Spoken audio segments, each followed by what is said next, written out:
We're back now with the extended coverage on the U.S. airstrike, which led to the assassination of Lieutenant General Qassem Soleimani, the commander of Iran's Quds Force of the Islamic Revolution Guards Corps. Joining us now for this extended conversation is Saeb, Shaath, author and Middle East expert, joining us out of Belfast. Hello, Mr. Shaath. Pleasure to have you back on Press TV. Your initial thoughts on this? You see, the liar Donald Trump brought to victory in 2016 and the promise to end the useless wars, as he said, in the Middle East, and to bring soldiers, the American soldiers, back from Syria, Iraq, and Afghanistan. Of course, he lied, as everyone knows now. Trump's first presidential action was to end the JCPOA nuclear agreement and reintroduce sanctions against Iran, very harsh sanctions actually. This is, of course, to appease his masters in the United States of America, the Jewish lobby, the Zionist lobby, and their Benjamin Netanyahu. And now, to serve further, again, selfish goals, he wanted to save himself from the impeachment process. And the petty criminal Netanyahu as well from a term to spend in jail for fraud and receiving bribes.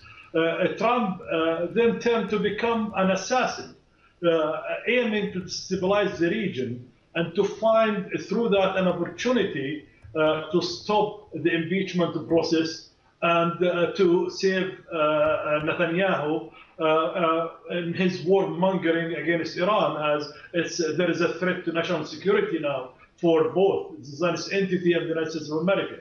We know for a long time that Iran fought largely the CIA and the Mossad assassins openly and in the shadows as well, who assassinated many Iranian civilians and scholars in Iran and outside Iran, and scientists as well. They sabotaged many of the industrial and scientific sites in Iran. But the targeted killing of General Qassem and al-Muhandis in Baghdad, a foreign national visiting a state and received by an official Iraqi, and doing with the sovereignty of Iraq and assassinating him in the it's a worst form of terrorism, the least you can put it. Executed by a president who is turning his country to becoming such committing such crimes and terrorists and turning the country to be a terrorist state, while he calling himself the leader of the free world. So I see Trump is aiming at manufacturing a wider conflict to destabilize the region, and that is on his agenda. I think part of what's on his agenda is wishing to reoccupy Iraq and to further his goals of destabilizing Iran.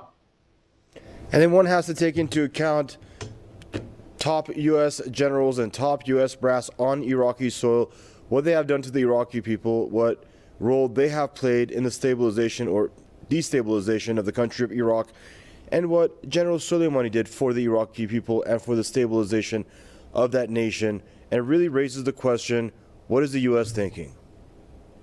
You see, if you want to just focus at the General Soleimani, this man, the late Soleimani, is not just an Iranian general. He is an internationalist personality which is loved and adored all over the Middle East and the Arab world mainly, especially in the resisting camps.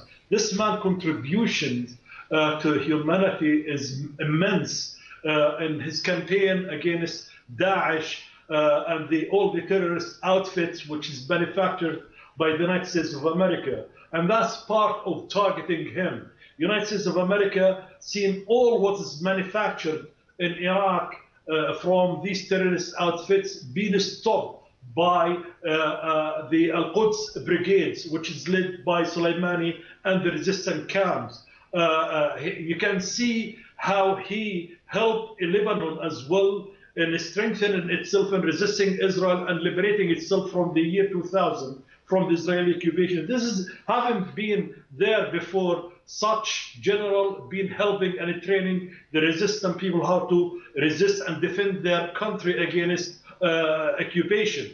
As well, he helped immensely the Palestinian resistance in defending themselves, especially in Gaza, and developing their technologies to stop the Israelis' aggression against them. The same thing goes in Yemen. He helped the Yemenis to train themselves to stand firm against the Saudis, and we've seen how effective the Yemeni forces were in the Qait when they targeted the major oil industries. And the Saudis seeking now undercover negotiations with the Houthis to at least to save face and leave at least not defeated. And we've seen in Iraq, he was instrumental in creating what we call in Arabic al-Hashd al-Sha'bi, the mobilization units, which is fought along the Iraqi army, who was devastated, the Iraqi army at the time because of the American occupation. Was no experience, nothing. We remember the United States of America even won't supply the Iraqi army with one fighter jet. So this general with his Quds brigades trained the Iraqis how to fight and guided them. And we've seen the result in there. Today, we can say Iraq is back in the resisting camp against occupation.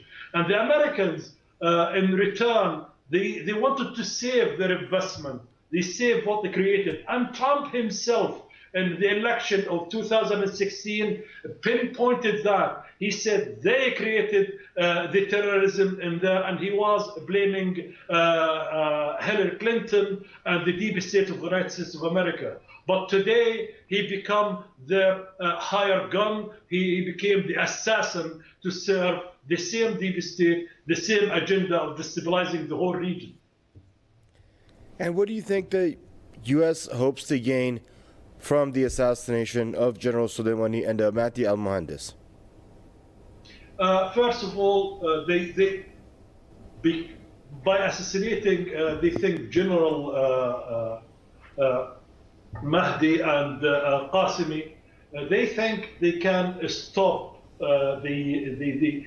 turning the Iraqi Hashd al-Sha'bi into solid, strong, resistant like Hezbollah in Lebanon, which is capable of standing for Israel. And that is why we've seen months back the Israeli attacks against Iraqi Hezbollah and the Hashd al-Sha'bi, the people mobilization units in Iraq. This unit was capable and enough to destroy the majority of Daesh. Don't forget, Daesh was trained with sophisticated weapons, highly trained by so many, what they call them, the security companies like Blackwaters and the rest, becoming sophisticated fighting machines. We've seen a lot of devastation being inflicted in the Arab world and even in Iran as well from Daesh outfits. This mobilization units, al-Hashd al-Sha'bi, turned lately to be tougher and stronger than ever before and become more sophisticated and become an established and part of the Iraqi army. The Americans don't want to see that. They wanted to preserve Daesh and to move Daesh to areas, take it from Libya up to anywhere in the region to keep the destabilization there so they can impose their hegemony. And especially when you think of they want to reoccupy Iraq because Trump himself said it live on TV that he wants the oil. He didn't hide that. He said to the TV presenter interviewing him, the oil so many times, he wants the oil. And when he talks about the oil, he doesn't distinguish between the oil in Syria, which he's kept his forces there to suck it and to protect it, or the oil in Iraq, or in the future, the oil in Iran. Because he heard last year, President Rouhani declaring that there is 53 billion in Khuzestan field discovered in Iran, barrels of oil there. The reserve is 80-meter thick of oil discovery in an area over 3,000 kilometers. This is make them greedy, and they believe in the deep state of the United States of America and Trump with them from a long time. Iran, since the victory of the Islamic Revolution, they lost it. They lost looting it and looting the wealth of it. So they will try their best to do destabilization, to do a regime change. So this operation of assassin such sophisticated general, it means they think they can at least remove one strong leader. But they don't understand a major fact. Okay, he is a sophisticated and loved leader, but at the same time, Iran is run by institutions, and his deputy will be with the same caliber, the same intelligence, the same way of thinking, and the same leadership qualities. And meanwhile, Mr. Saeb Shaath, Joe Biden, former U.S. Vice President and current frontrunner for the 2020 U.S. Election for the presidency for the Democrat side, had something to weigh in on this and possibly seize the moment. We'll talk about if it's for political theatrics or whatnot after this soundbite. Let's listen in. He was a senior figure of the Iranian government, and there's no doubt that Iran will in fact respond. Indeed, they've already vowed vengeance. This is and was an enormous escalation, and it follows a string of dubious actions that President Trump has taken that have drastically increased the prospects and the risk of war with Iran and danger to Americans. The question is, do Donald Trump and his administration have a strategy for what comes next? Have they thought through and planned for a wide range of retaliatory and asymmetric actions that will almost certainly see from Iran in the near term?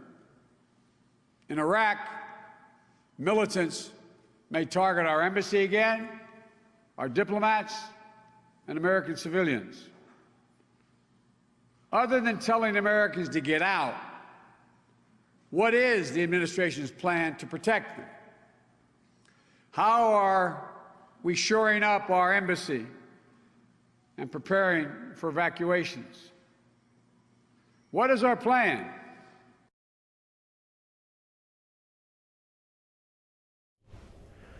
And also joining us for this extended conversation is Saeb Shaath, author and Middle East expert out of Belfast, and Gerald Horne, author and historian out of Pasadena, California.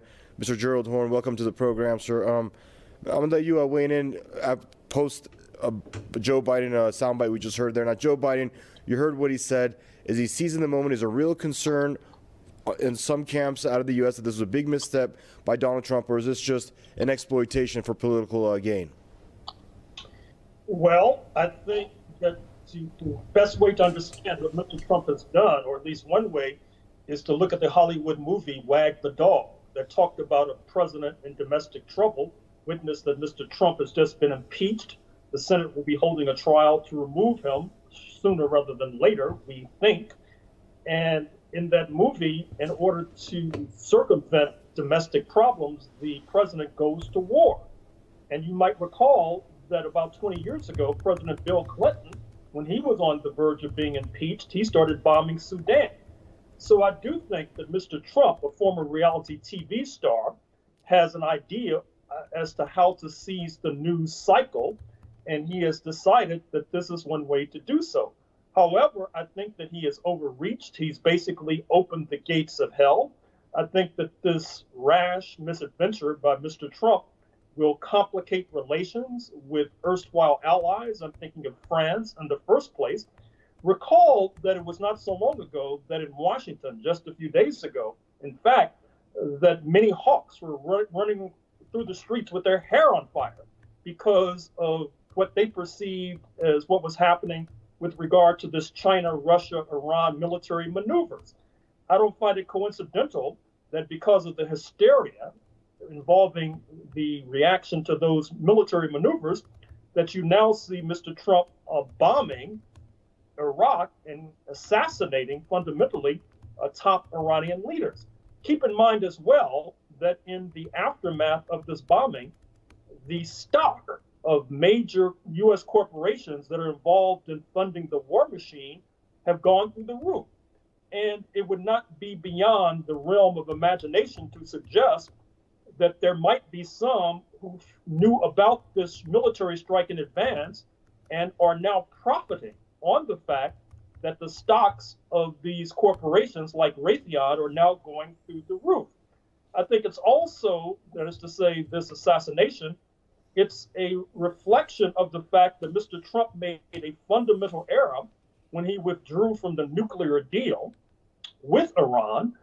I'm disappointed, however, that the Europeans have not stepped up to fill the vacuum, although I would hope and imagine that France will do so sooner rather than later, since Paris, I think, more than other so-called U.S. allies, is aware of the danger of having such an unstable, unsteady ally in the White House as we speak.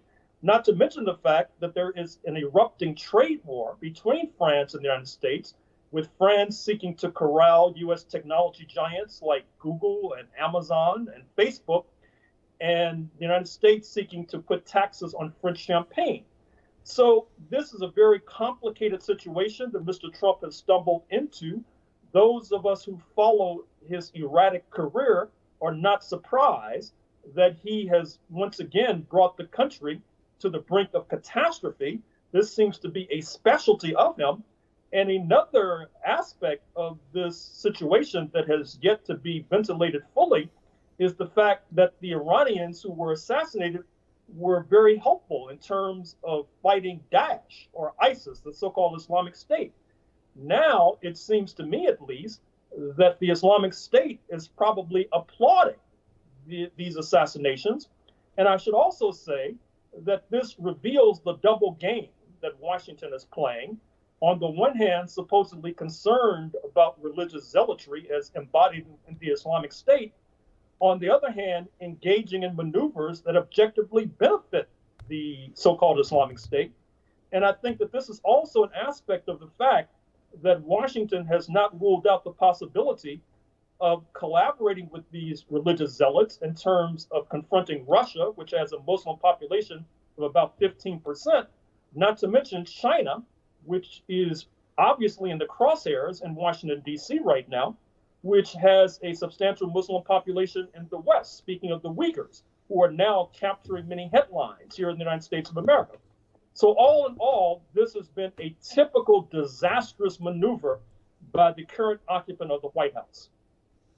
Hey, Mr. Shaath, can I get your thoughts on Joe Biden's position on all this? Do you find it genuine, or do you question it? He is using. He's genuine of what he's saying, but he wants to exploit that to the maximum. Of course, Trump fired the first shot of getting rid of the American presence in the region.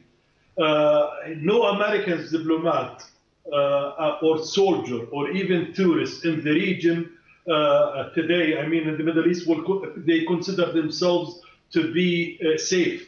This is the general feeling amongst all. And I believe myself it's inevitable that the Prime Minister of Iraq, behind him the parliament, which is going to pass a law which will support him in that, will ask the Americans forces to leave Iraq.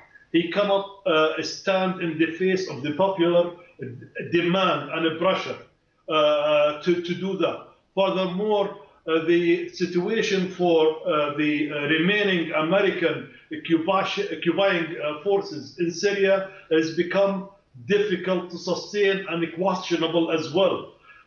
This will all hasten the departure of much of the United States of America's military from the region. And I'm not just saying Syria and Iraq. There is in Bahrain, the 5th Fleet headquarters. There is a massive Al-Aidid base in Qatar, and other Ain al-Assad in Iraq, and in Kirkuk, and all of that. All of this will be a target in the future for the resistance camp if the thing escalating further. So I think Trump himself endangered the life of the American soldiers and the American civilians in the Middle East, and he fired the first bullet in evicting the Americans' presence from the Middle East. And the United States of America already ordered partial eviction from the Baghdad embassy and advised a lot of American citizens to leave the country immediately. And we're going to see a wider implication of that. From different countries, Americans will start leaving the Middle East.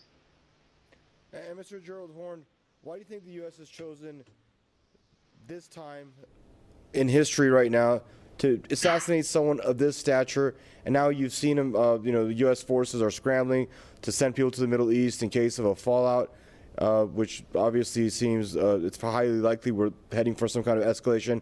Why now, and why this action? Well, as I'm sure you know, Mr. Trump oftentimes acts well.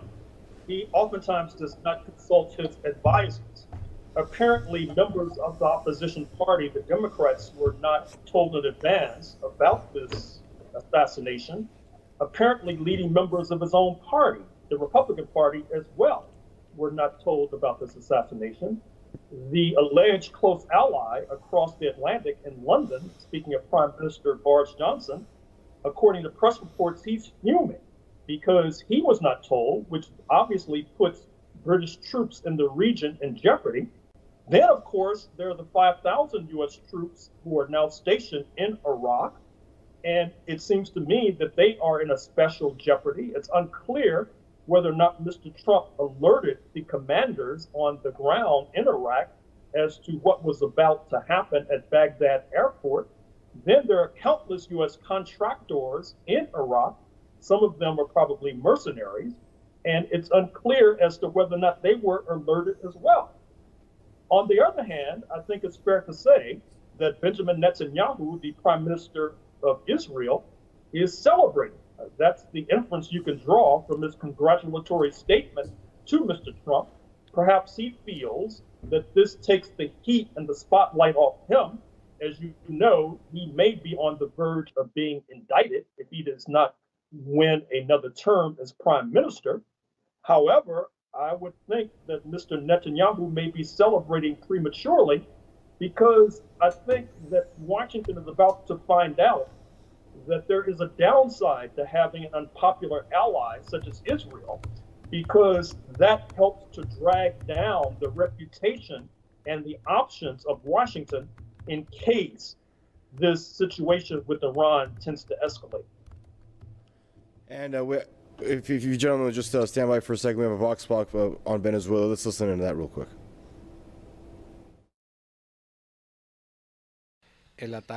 From Caracas, Venezuela's capital, we condemn the U.S. military strike on the Iraqi soil, which also hit Iranian interests. Venezuelans defend diplomacy and peaceful resolution of conflicts. Consequently, we denounce the U.S. government as a violator of international law. The whole world must react now against U.S. imperialism. From Venezuela, we feel upset as we heard the news about a fresh U.S. bombardment in Iraq. We decry this move by the U.S. because it is a crime. In our country, we wish peace for all countries and condemn the U.S. government, which has double standards, speaking about peace but repeatedly perpetrating war crimes. And now, gentlemen, I'm going to put this question to Saeb. When you look at U.S. generals' actions, their actions, orders they gave, decisions that they made, and the accountability that they never even had to stand up, or answer for, in Vietnam, in North Korea, in Iraq, in Syria. We know that Fatou Bensouda, UN prosecutor, wanted to travel over to Iraq and to Afghanistan to basically probe U.S. war crimes by some very today renowned and prominent generals, U.S. generals. And guess what? Donald Trump wouldn't let her get a visa to do that, to carry out that investigation.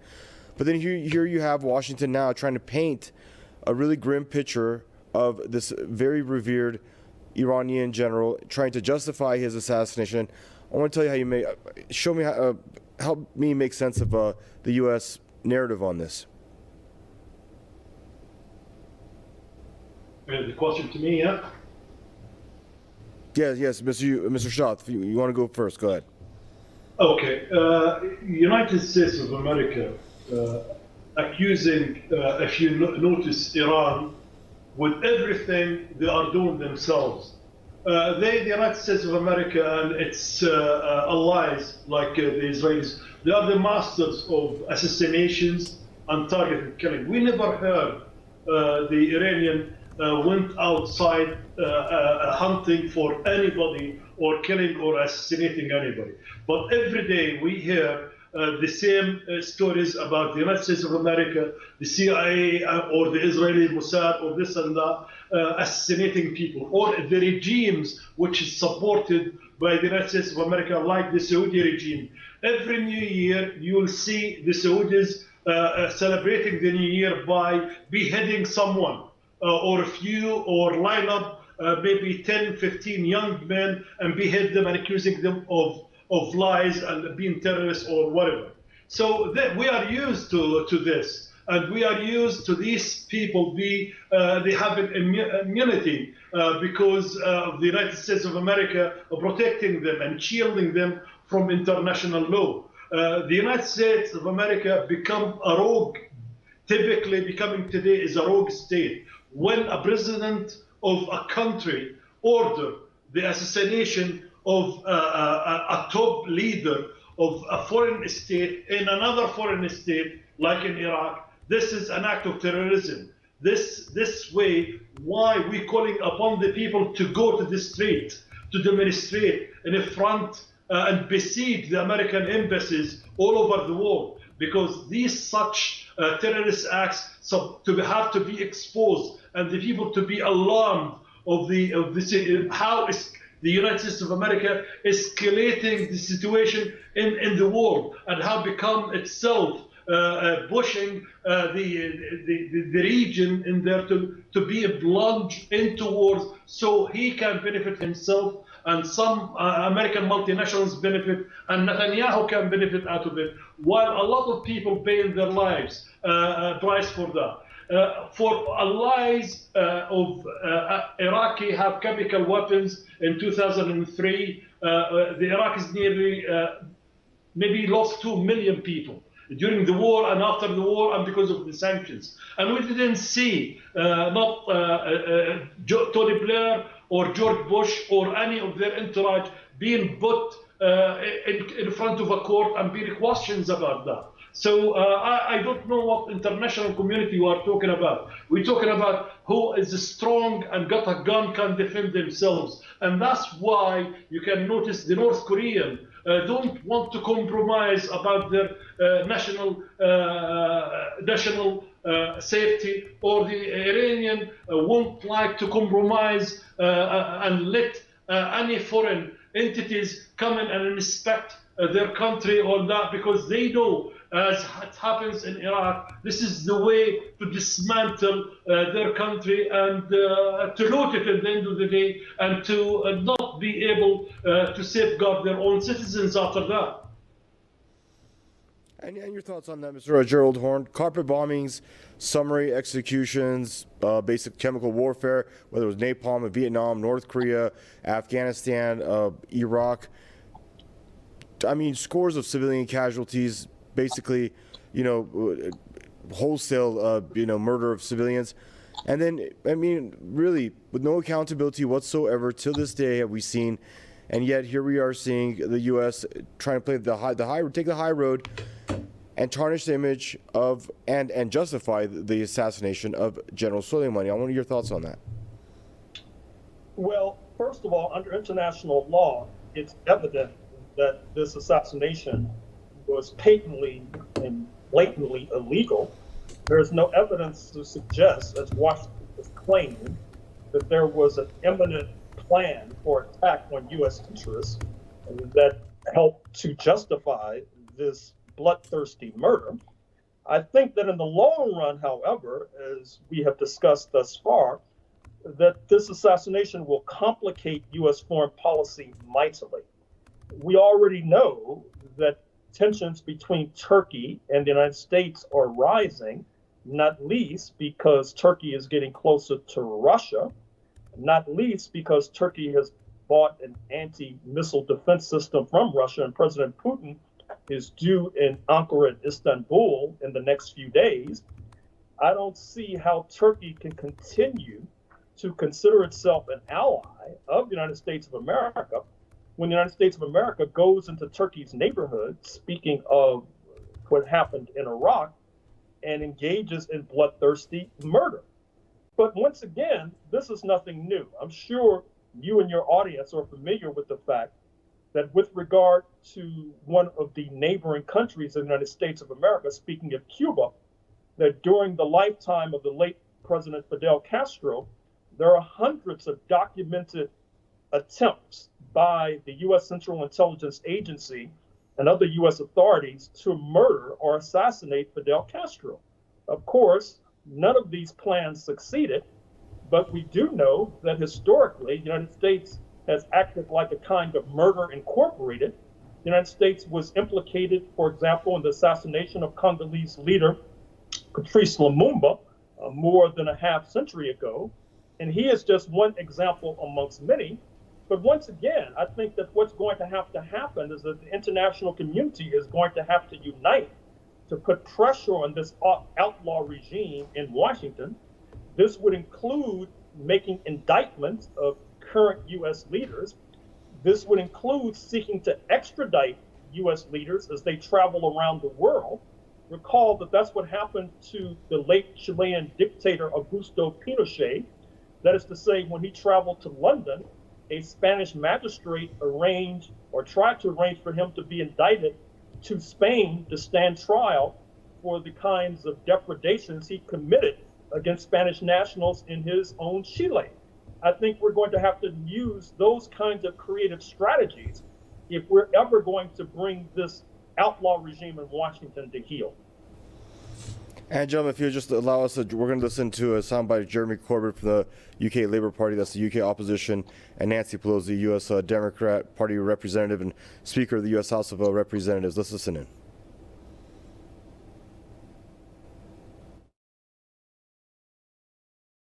The U.S. assassination of Qassem Soleimani is an extremely serious and dangerous escalation of conflict with global significance. The UK government should urge restraint on the part of both Iran and the U.S. and stand up to the belligerent actions and rhetoric coming from the U.S.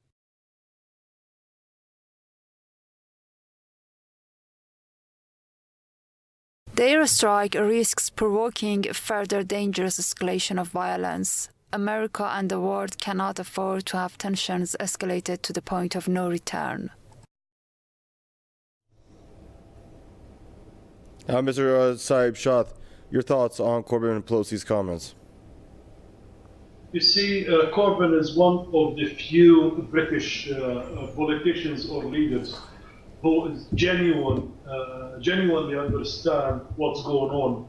And he have a history of standing against war action by the British government or the Americans or the West in general. But that is being used against him as well by the American media and the British media, and it's cost him as well, apart from the Brexit and the election. Any genuine human being who turned into politics will be exposed to bickering campaign and a lot of severe criticism and tarnishing of his reputation, and that's what Corbyn faced. But in general, Corbyn is the one who understands how Qassem Soleimani stood against Daesh and how he dismantled the cells of terror from Lebanon to Iraq to Syria. He helped in helping the Arab people in defending themselves against the Israeli and the United States of America's attacks. He is one of the few politicians in the West. He can honestly take the stage and say that. But it's a pity we have what we have. We don't have any genuine international relation system in the world. We don't have any what you can call international umbrella organizations which can at least help the people to take action against rogue regimes or against war criminals. As I mentioned earlier on, Tony Blair is still free, George Bush is still protected and free, and all of them, from Dick Cheney and the rest of them, they suck the wealth of the region and they enjoying it. And they live a life of not just billionaires, a life of kings in the West. And the people watching that, and they still, even Tony Blair today, can interfere and can sabotage election of Jeremy Corbyn to help the Conservative Party put Boris Johnson in office. So all of this is we need proper media organization which can stand stand against Western controlled by the few billionaires media or the BBC or the rest of that. You see yourself when Press TV tried to bring the truth to the Western population. What campaigns it faced from trying to silence it in Britain or taking it off the Sky Network or the United States of America. But we cannot give up on this. We have to continue in enlightening the people and bringing the real stories to the people and with the narrative which is explaining to them is really what's going on. Today, the people being misled, even in the Middle East, when you go have a Sky and Arabic Sky or such a channels, it twists the stories. It represents Qassem Soleimani in different manner than what he is. We have a huge task at our hands, which we should at least start to carry and face these monsters. And Mr. Gerald Horne, Jeremy Corbyn, Nancy Pelosi calling Donald Trump's call on this reckless, saying it's going to lead to, some serious tensions, if not war in the Middle East, and it's going to have global implications. Your thoughts on their comments? Well, I think that they make valid points. I would like to remind the current occupant of the White House that in 2003, when George W. Bush engaged in what turned out to be his disastrous invasion of Iraq, that in the short term, this seemed to be popular. But as this war in Iraq turned into a quagmire and a morass, you saw his popularity beginning to decline to the point where the opposition party made significant advances during the midterm congressional elections. Mr. Trump has an election taking place in about 10 to 11 months, that is to say in November 2020. I don't think that he wants to be involved in a shooting war by the first Tuesday in November when this election takes place. However, what he has done helps to push ever closer the possibility that is precisely what will happen. That is to say, that as of the November election in the United States might be bogged down in a war.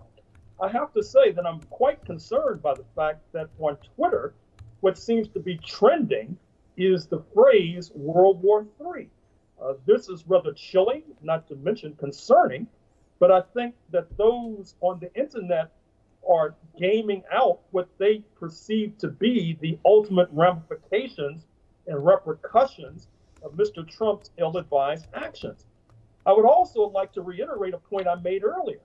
I don't find it coincidental that after this bloodthirsty assassination, that you had a spike in oil prices, you had a spike in the stock value of certain corporations that are invested in the war machine. There have been credible press reports that Mr. Trump might tip off those who are close to him about his more rash maneuvers so that they can profit in the stock market. I would hope that an enterprising journalist or journalistic enterprise would look into this. But once again, I think that in terms of international pressure, which we're going to need in order to bring this outlaw regime to justice, I would keep a close eye on France, not only because of the reasons I enunciated a few moments ago, that is to say the trade war between the United States and France, the rather stiff personal relationship between President Macron and President Trump. But also, France has been edging ever closer to Russia. Recall that before the Group of Seven meeting in the late spring of 2019, President Putin was in Paris. Just a few weeks ago, President Macron was in China. And I'm sure that the foreign ministry in Paris recognizes that it does not pay dividends to have such a rash, ill-informed, ill-advised, ham-fisted ally as one now espies in Washington, D.C. And gentlemen, if you allow me to play this soundbite, Iran's Judiciary Chief Ebrahim Raisi and Speaker of Iran's Parliament, Ali Larijani. Let's listen in.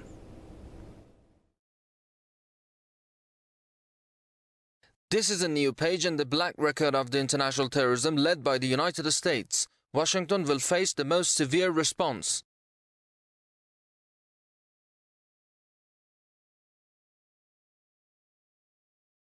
The assassination of Lieutenant General Qassem Soleimani will not go unpunished. And gentlemen, a leader also of the Islamic Revolution, Ayatollah Sayyid Ali Khamenei, also earlier said that the most cruel people on earth assassinated General Soleimani. You can see there aren't too many happy heads in Iran. Where do you see this thing going? We'll start with you, Mr. Saeb Shaath. You see, the targeted killing of General Qassem Soleimani, as cold-blooded crime like that, it makes us really wonder when you can see such a leader who is helping the people in the region, not in his country as well, but in the region, to have a better life, to save them from terrorism, to have he had an instrumental role in defeating international terrorist outfits like Daesh and al-Nusra, Jabhat al-Nusra Front, which is declared by United Nations as terrorist organization. And I wonder then, when the United States of America, especially the president, assassinates such a guy, who is he serving here? He knows too well, not even very well, what is Qassem Soleimani role in stopping the Daesh and al-Nusra in the region, and in rebuilding societies, helping them to rebuild themselves. We understand then the United States of America is an alliance with these fanatic Takfiri groups as Daesh. So what can the United States of America bring to the international scene when they claim they are fighting terrorism in Syria or in Iraq, or supporting Saudis in their the war of terrorism they waging in the Americans? Of course, nobody will believe the Americans anymore. So the people have to see the facts as they are on the ground. The people that's what I was mentioning earlier on about the media. We have to do this and not to allow the Western media to spin the stories, to make the terrorist as a peacemaker, and to accuse, to label the victim of being a terrorist or intending to carry out an attack against the United States of America. These lies have to be stopped, and people have to understand and to be educated and enlightened about the things Qassem Soleimani and al-Muhandis in Iraq achieved in defeating terrorism. People have to know what these people done to humanity and saving a lot of lives as well. And if you could address that, Mr. Gerald Horne, Ebrahim Raisi and Ali Larijani, key political figures here in the Iranian political landscape, underlining the gravity of the situation and vowing that there will be a heavy price to pay for what happened. Now imagine a General Patton getting murdered, and what kind of reaction that would, pretty much emote. I wanted to get your thoughts on that. Well, first of all, with regard to the reaction in the neighborhood, many of us are going to be watching very closely what unfolds in Iraq. My understanding is that the Iraqi parliament might be voting to request and demand that U.S. forces, all 5,000, be asked to evacuate that country sooner rather than later.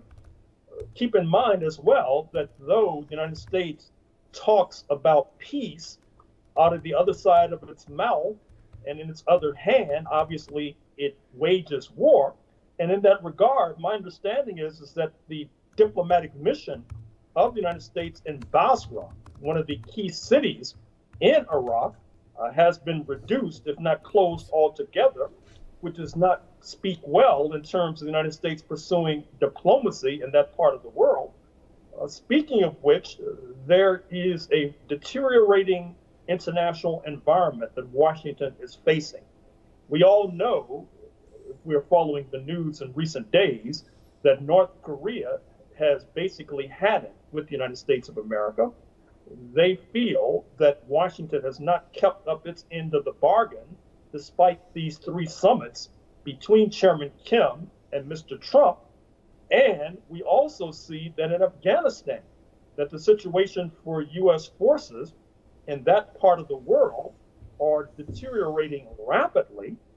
It seems to me that Mr. Trump has thrown gasoline on a raging fire by his latest maneuver, that is to say, this assassination of one of the key leaders in Iran. And I must say that inevitably this crisis will end in tears in Washington. And that's another thing, Mr. Saeb, Shaath, that Joe Biden, front runner for the 2020 election for the Democrats, I should add, he said he doubts that the Trump administration actually has a strategy for what comes next. Do you think they do or don't? I don't think he ever thought of anything except saving himself, making some money out of war and the troubles in the region, and he tried to loot more resources of the area and save the Netanyahu friend. This is what in Trump's head. Trump's, even I was even shocked to see his tweet after the flag when he said Iran never won a war, but never lost a negotiation, something to that extent. That in himself, I don't believe he even have the intellect caliber to write this line. But at the same time, in himself, he says Iran never waged a war. In the last 400 years, Iran never waged a war. Iran was attacked the first day the Iranian people decided to topple the United States of America's puppet who was running the country for on behalf of the United States of America, and given its oil, that's the Shah, given the oil free to the Zionist entity Israel to fight the Muslim people and to reoccupy Palestine with it, and America to build it's a huge industry and Western countries by the Iranian resources. When the people of Iran became sovereign in their own resources, America and its multinational companies, oil companies and others, become mad. The multinational companies wanted these oil fields, they wanted Iran for themselves. And that's why any kind of pressure in the area, as my colleague said, it will push the prices of oil higher. America will try to sell security to the Saudis now. Everybody's terrified. For the Saudis, for the Emiratis, for the Qatari, for anybody. Now they are making money. This is the way you kill innocent people and bluff the rest. There is a huge war is coming so they can make money. I see an Arab TV presenter and anchors last night when the news came of assassinating Soleimani, and tears in their eyes. I seen a correspondent cannot control themselves when they seen this. I see how much is the sadness in the Arabic streets, and this is gonna for it. Trump endangered a lot of lives in the Middle East, and Americans, innocent tourists who will be in there, because this anger is not easily contained, because he really assassinated one of the loved leaders in the whole Islamic world.